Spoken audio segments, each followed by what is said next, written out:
생각을 해 보셔야 될 것 같아요. 저도 그 젊은 친구들이 쓰는 말들을 많이 쓰려고 노력하는 이유가 뭐냐면 기본적으로 언어가 일치되면 생각도 비슷해져요. 네, 그런 부분 때문에 그런 거예요. 우선 먼저 미리 얘기하겠는데 이제 메타버스라는 얘기가 나오네요. 바로 메타버스는 가상 또는 초월을 뜻하는 메타, 가상 초월보다는 대체하는 뜻이 더 많아요. 대체 또는 제3 뭐 이렇게 해서 메타라는 말을 굉장히 광범위하게 씁니다. 이렇게 쓰는데 이게 현실 세계의 사회, 경제, 문화 활동이 3차원의 가상 세계에서 이루어지는 공간을 의미한다 이렇게 했는데 일반 분들, 그러니까 기술을 이해하지 못하는 분들은 어떻게 생각하냐면 이렇게 생각을 하세요.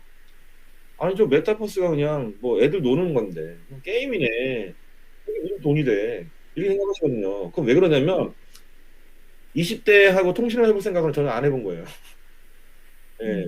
이해하려고 노력도 안 해봤고 자기 기준으로 생각을 한 거예요. 네, 자꾸 이렇게 자기 기준만 생각하면 이제 갈라파고스에, 네, 갈라파고스에 있는 이구아나 되는 거죠. 진화를 못하는 거죠. 굉장히 중요해요, 이게. 네, 왜냐면 시대가 바뀌면 또 거기 바뀌어서 맞춰가지고 얘기하지 않으면 안 되거든요. 그럼 제가 설명을 해드릴게요. 왜 메타버스가 앞으로 돈이 되는지에 대해서. 가장 중요한 게 뭐냐면 지금 그 자동화의 율은 4차 산업혁명이 진행되고 있는 중이거든요. 4차 산업혁명은 이미 그 개념이 소개된 게 벌써 거의 한 7, 8년 됐어요, 이미. 2015년, 16년 그때쯤 나왔기 때문에 7, 8년 됐는데 이 4차 산업혁명이 지금 앞으로 뭐 한 5, 6년만 더 지나가면은 상당히 빠른 속도로 변화가 될 수밖에 없어요. 어떻게 변화가 되냐? 자동화거든요. 이미 공장은 자동화율이 매우 높아요. 매우 높아요. 매우 높다 보니까 사람이 필요가 없어요. 그런데 옛날에는 이제 공장에서만 그랬단 말이에요. 근데 이제 지금은 사무직 근로자들이 하는 그런 사무 업무들, 그러니까 예를 들어서 뭐 회계 업무라든지 격리 업무라든지 아니면 기획 업무라든지 이런 것도 있을 텐데 기획 업무조차도 지금 어떻게 하냐면 RPA라는 걸 가지고, RPA는 로봇 프로세스 에이전트라고 하는 소프트웨어 이름이에요.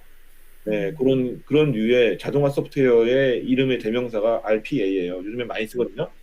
근데 이 RPA 같은 걸로 하면은 그 사무 영역에 있는 것도 상당히 많이 자동화를 시킬 수가 있어요. 네. 자동화가 되면 이 말은 곧 어떻게 되는 거냐면 잉여 인력이 엄청나게 발생한다는 뜻이 돼요. 생산은 늘어나는데. 생산은 로봇이 하고 사무실에서는 다 거기도 로봇이 하잖아요. 다 인공지능이 하고 이러면 사람이 할 일이 없어요. 네, 생산은 하고 있지만 그러니까 뭔가 그 그러니까 기업의 활동을 함축해서 정리하면은 재화와 용역이라고 보통 얘기하잖아요. 네. 프로덕트 앤 서비스 영어로 그렇게 얘기하는데 재화와 용역을 거의 인공지능이나 자동화된 것들이 하기 때문에 사람은 자꾸 할 일이 없어진단 말이에요. 그러면 사람의 특징이 뭐냐면 일을 주지 않으면 둘 중에 하나가 돼요. 미쳐버리거나 예, 삶의 의욕을 잃거나 어떤 안 좋은 방향으로 가죠. 일을 꼭 줘야 돼요. 근데 로봇이 열심히 잘하고 앉아있는데 로봇보다 손이 더 빠를 수는 없잖아요. 로봇보다 더 무거운 물건을 들 수도 없고 그렇기 때문에 사람만이 할 수 있는 일을 해야 되는데 상당히 많은 분야에 있는 사람들의 경제 활동을 가상 세계에다 몰아넣고 해버리면 또 재본 줄 수가 있잖아요. 그렇죠? 네, 네. 그러면 로봇이 만들어낸 그 잉여 생산물을 가지고 그 거래를 하는데 거래에 대한 수단은 가상 세계에서 인간들이 하는 거예요. 이거를 역사적으로 보면 과거에 이제 그리스 로마 시대, 특히 이제 로마 시대에는 이제 식민지를 많이 만들었잖아요. 그게 이제 뭐 그쪽 말로 뭐 콜로나투스인가 뭐 그렇대요. 네, 콜로나투스 같은 거를 북아프리카나 뭐 이집트 뭐 이런 데다가 잔뜩 만들어 놓고 식민지를 만들어 놓고 거기서 생산되는 그런 그 생산품들을 그리스가 아니죠. 로마로 이제 갖고 와서 자기들은 맨날 이제 축배를 들고 거래하고 노예들도 잔뜩 데리고 와가지고 노예들도 막 분배하고 거래하고 이랬던 시절에 있는 내용들이 이제 그 옛날엔 사람을 갖고 그렇게 했는데 노예라는 사람을 갖고 그렇게 했는데 지금은 로봇이 그걸 대신 해주게 되는 거예요. 기술이. 네네. 그러니까 그 일을 인제 인간이 하는 그런 힘든 일들은 다 로봇이 대체하게 되는데 그럼 그 로봇이 음. 대체한 일에 대해서 남은 이 익스트라 인간들, 익스트라 휴먼 이거 어떻게 할 겁니까? 예, 일을 줘야 되는데. 예, 그런데 이 사람들이 왜 하루 종일 그 사이버 공간에 들어가서 또 다른 일을 하는 거예요, 제3의 영역으로. 음. 그러면 음. 뭐 이 사람들이 뭐 또 새로운 잡을 줄 수가 있잖아요. 그러면 또 그 음. 사이버 공간상에서 발생되는 거래 품목들이 당연히 인제 중요해지는 게 됩니다. 그래서 음. 과거에 그 사우디아라비아에서 땅을 파면 시커먼 물이 났대요. 그럼 사람들이 "여긴 저주받은 땅이다. 어떻게 먹지도 못하는 물이 나오냐."라고 했는데 음. 영국인들이 보니까 너무 이게 훌륭한 거예요. 원더풀이지 뭐. 갖다 쓰면 되는데. 음. 영국인들이 예, 뭐 대영 제국 시절에 뭐 사우디이건 뭐거니 거기가 원래 인제 오스만 투르크라는 나라였는데 좀 힘이 약한 지역에 다 쳐들어가 가지고 기름 퍼가고 이런 거죠. 근데 거기에 있었던 그 아랍 사람들은 기름의 효용을 몰랐던 거고 그 기름의 효용을 모르니까 오스만 투르크라는 그런 강력한 대제국이 뭐 기술을 앞세운 영국인들이나 미국인들한테 땅이 인제 갈기갈기 찢겼잖아요. 네. 하나의 음. 나라였는데 이란, 이라크, 뭐 사우디, 뭐 아랍에미레이트 뭐 이렇게 쫙쫙쫙 나뉜 거예요, 부족 단위로. 네. 음. 그렇게 돼 버린 거죠, 결과적으로는. 그리고 계속 거기선 전쟁해야 되고 분쟁 나고 기름 때문에. 그렇게 된 거죠. 그 사람들이 음. 만약에 오스만 투르크 제국 시절에 오스만 투르크 제국이 동로마 제국을 멸망시키고 들어가서 만든 데가 거기가 인제 그 이스탄불이잖아요. 원래는 거기 콘스탄티노플이었는데 이게 전쟁에 져요, 오스만 투르크한테. 그래서 뺏깁니다. 그 동로마 제국이 멸망을 해요. 그러니까 그 기독교 세력이 그 이슬람 세력한테 이제 밀린 거죠. 그런 덕분에 큰 국가를 만든 게 그게 이름이 인제 오스만 투르크 제국인데 그게 인제 오스만하고 터키가 사실은 투르크족이에요. 그래서 오스만과 음. 투르크를 합쳐서 오스만 투르크 제국이라고 얘기를 하는데 음. 이 나라가 힘이 셌을 때 기술이 굉장히 발전을 많이 해서 석유가 상당히 도움이 되는 그런 네. 자원이다라는 걸 판단했다면 그렇게 갈기갈기 안 찢겼겠죠. 예, 영국인들한테. 예, 음. 그런 거죠. 그 기술을 아는 게 굉장히 중요해요. 비슷한 음. 말로 좀 돌려서 아시아로 돌려서 놓고 보면 일부러 영국이 중국을 좀 뺏어먹고 싶은데 방법이 없어요. 그래서 인도에서 나오는 상당히 많은 지금 파키스탄 지역이죠. 상당히 많은 양의 양귀비를 중국에 유통시켜 버려요. 예. 그 인제 중국 음. 청나라 정부에서 그걸 못하게 막으니까 영국을 한번 건져 보고 싶은 거예요. 청나라가 엄청나게 강력한 나라인데 영국이 이길 수 있을까 잘 모르잖아요. 그래서 아편을 막 팔아 가지고 그 청나라를 건드려 놓고 난 다음에 싸워 봐요. 근데 청나라가 당시에 갖고 있었던 포가 청나라가 만든 게 아니라 네덜란드에서 만든 포를 갖고 있었던 거죠. 그게 가장 음. 좋은 포라고 이 사람들 오해하고 있었던 거예요. 그래서 그 당시에는 중국 사람들은 인제 네덜란드를 화란이라고 하니까 화란포라고 했어요. 음. 화란포라고 했는데 이 화란포는 1km도 못 나가요. 음. 근데 영국 배에서 쏘는 거는 2km, 3km를 날아가니까 이 음. 포탄이 도달하지도 않는 먼 거리에서 영국 배들이 포를 쏴서 홍콩 지역을 아주 엉망을 내 버리죠. 결국에는 이제 홍콩을 뺏겨요. 청나라 음. 군대가 박살이 나죠. 그래 음. 갖고 인제 청나라를 또 갈기갈기 찢어놨죠. 그래서 청도 지역은 독일이 들어와 가지고 조차 지역이라고 하잖아요. 뭐 몇 년간 예, 쓰는 거를. 그러니까 거기는 뭐 인제 독일이 가고 홍콩은 영국이 들어가고 거기 또 어디죠? 뭐 텐진 이런 데는 또 딴 나라들이 들어가고 뭐 이게 엉망이 된 거예요, 중국도. 기술이 없어서 그런 겁니다, 사실은. 이 기술을 이해를 못하면 어느 주체가 됐든 똑같은 거예요. 예. 이제는 음. 네. 네. 네. 인제 이런 거죠. 인제 보면은 예, 이제 메타버스 기술이 전 세계적으로 통용이 되기 시작하면 이렇게 생각하시면 돼요. 정확하게 100년 전만 해도 US 달러에 대해서 사람들이 이렇게 흥분하지 않았어요. 그리고 음. 미국조차도 처음에는 금본위제였어요. 그러니까 그 1달러, 1달러를 가져가면 1달러만큼의 금을 줘야 돼요. 뭐 그런 컨셉이었단 말이에요. 근데 음.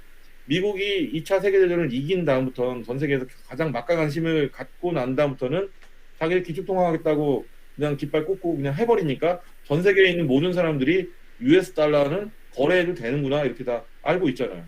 그러니까 그렇게 아예 이 시스템이 만들어진 거예요. 근데 메타버스도 마찬가지겠죠.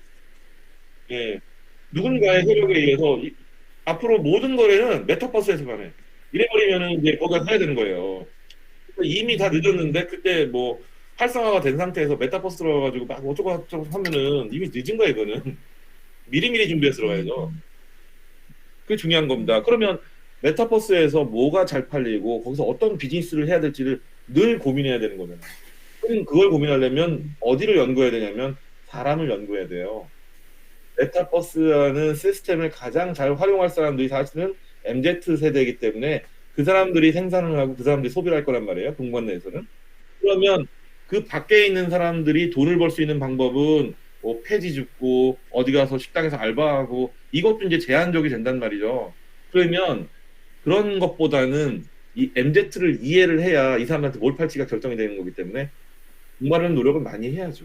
그래야 남은 50년이 편해요. 그죠? 100세라고 가정하면 끝난 게 아니는 거죠. 공부하는 게 끝난 게 아니에요. 100세기 때문에. 남은 50년이 또 중요해지는 겁니다. 네. 그래서 제가 보기에는 지금까지는 뭐 80년대, 90년대만 해도요. 우리나라가 이제 외국이랑 많이 거래를 하고 무역을 하고 이랬기 때문에 70년대에는 외국 사람들이랑 거래나 무역을 할 수 있는 기회가 극히 제한적이었기 때문에 70년대에 대해서 잘 기억하시는 분들은 오파상이라는 걸 기억하실 거예요. 그냥 무역회사예요. 오파상은. 오파상 하면 돈 잘 벌었어요. 예. 70년대, 80년대 초반까지도 오파상 하면 굉장히 돈을 잘 벌었어요. 그리고 회사들 같은 경우에는 뭐 삼성물산, 뭐 대우물산, 무슨 물산, 이 물산이라는 회사들이 잘 됐단 말이에요. 이게 다 외국이랑 거래를 많이 했기 때문에 그렇거든요. 그래서 이런 업체들이 주로 쓰는 언어가 다 영어였어요. 그러니 80년대, 뭐 70년대, 80년대, 특히 80년대, 90년대에는 영어를 잘하면 이제 성공을 하는 거죠. 영어를 잘하면. 근데 지금은 영어를 잘한다고 뭐 성공할 건 아니에요. 뭐 너무 잘하면 다 잘하잖아요. 구분이 안 돼요. 그래서 의미가 없는 거예요. 그럼 언제까지 영어에 투자할 거예요? 그냥 아닌 거예요. 이제. 그러면 다른 데에 투자해야죠. 앞선 50년 동안 영어에 투자해가지고 사셨다면 남은 50년 동안 살 수 있는 다른 랭귀지를 공부를 하는 거죠. 예, 예. 네, 맞습니다. 예, 그러면 거기에 들어가는 컴퓨터 랭귀지도 있을 거고, 그다음에 MZ 세대하고 소통하기 위한 MZ 언어도 사실 중요한 언어예요. 예, 그렇기도 하고, 그다음에 메타버스에서 아바타를 이용해서 뭔가를 해보는 것도 굉장히 중요해지는 거죠. 그래야 알아야 뭘 할지를 결정할 수 있기 때문에 그런 거예요. 예, 그런 컨셉으로 이해를 해주시면 중요한 겁니다. 근데 이제 만들어 놓고 어떻게 할지 모르잖아요. 예, 왜 그러냐면, 예, 네, 이제 뭐 활용을 못하는 건 이유는 간단해요. MZ하고 소통이 안 돼서 그런 거예요. 거기랑 소통이 되는 데 가서 얘기를 해야 되는데 뭐 장롱 면허 되면 안 되죠, 그렇죠? 예, 뭐 자동차 면허는 뭐예요? 운전하고 다녀야지. 같은 개념이라고 보여집니다. 그래서 넘어볼게요, 이제. 자, 이 메타버스가 지금 보시면 어떻게 해서 만들어졌냐면 가장 중요한 게 5G 네트워크예요. 5G. 그러니까 그 5G 전에 그 통신 이름이 뭐였냐면 LTE라고 하고 4G라고 했어요. 4 제너레이션. 그러니까 4세대. 이거 5G는 당연히 5세대가 되겠죠. 5세대 통신이 영상이나 오디오를 전달하는 그 통신 속도가 엄청나게 빨라졌어요. 네, 그래서 지금 이게 가능해진 겁니다. 그래서 뭐 5G가 그러니까 5G가 생기면서 뭐 버추얼 리얼리티, 뭐 어그멘티드 리얼리티, 뭐 믹스드 리얼리티 이런 가상현실, 증강현실, 혼합현실 이런 것들이 이제 발전하게 되면서 그 메타버스의 그 서비스 퀄리티를 확 올려준 거예요. 요즘 그럴싸해진 거예요. 옛날에 아주 엉망이었는데 지금 멋있는 거예요. 그래서 사람들이 이제 쓰기 시작했는데 여기다가 또 뭐 코로나19가 나오면서 더 활성화가 된 거죠. 네. 비대면을 다 요구를 하니까. 근데 사람들이 이제 비대면을 써보니까 편하거든요. 지금 편하시잖아요. 네. 그러니까 이제 익숙해지 비대면을 더 선호하게 돼요. 만나는 것보다. 예. 요즘은 일도 이렇게 뭐 오피스를 구해서 하고 이렇지 않아요. 잘 혼자서 알아서 하다가 모여서 하는 거는 회의하고 밥 먹을 때나 모여서 하는 거고 대부분 다 원격으로 일을 많이 합니다. 그런데 그런 문화 자체를 이해하고 그런 문화를 가지고 효과적으로 일을 하는 거에 대해서 생각을 안 해본다거나 뭐 경험이 없다거나 이런 분들이 이제 대표를 하게 되면 이제 옆에서 눈이 보여야 돼요. 항상 내 앞에 사람이 있어야 돼. 직원들이 있어야 돼. 그래야 안심을 하는 거예요. 그러면 이 사람들이 거기 앉아있다고 꼭 일하는 건 아니잖아요. 네, 숨 마실 수도 있는데. 그래서 말도 안 되는 경영을 하기 시작해요. 엄청나게 회사의 재경비를 줄일 수 있음에도 불구하고 그런 노력을 하지 않고 옛날 방식을 고수하다가는 이제 이상해지는 거죠. 항상 이제 아셔야 되는 거죠. 이제 이거를. 그러니까 이 메타버스만 좀 잘 활용을 해도 제가 보기에는 거기서 만들 수 있는 그 비즈니스 모델이 상당히 많아요. 상당히 많습니다. 특히나 이제 앞으로 대학은 더더욱 그래요. 대학에 가야 될 이유가 뭐가 있을까요? 없어요. 예. 그냥 이렇게 원격으로 하는 게 훨씬 편해요, 사실은. 그리고 아까 말씀드렸듯이 지금은 제가 이제 이거를 지금 하는 방식이 뭐냐면 이건 옛날 방식으로 하는 거예요. 지금 이제 들으시는 분들이 이제 옛날 방식이 익숙하니까 옛날 방식으로 하는 거고요. 실제는 마이크로 러닝이라고 해서 사람이 집중할 수 있는 단위를 동영상이나 이런 걸로 볼 수 있는 단위를 10분이나 15분 정도로 봐요. 그래서 마이크로 러닝은 수업 시간을 10분, 15분을 잘라서 커트 주는 게 그 마이크로 러닝입니다. 예, 그런 거에 요즘 학생들이 더 익숙해 있다라는 거죠. 그런데 대학을 뭐 하려고 한다는 거죠. 필요가 없어요, 저는. 그러니까 교수하고 학생하고 뭔가 커뮤니케이션에서 뭔가 새로운 걸 뭐 한다. 그거를 굳이 얼굴 보고 해야 된다. 그 의미가 없는 거예요, 이제. 그렇게 그렇죠. 지금 새로운 형태의 대학을 지금 보죠. 예, 맞죠.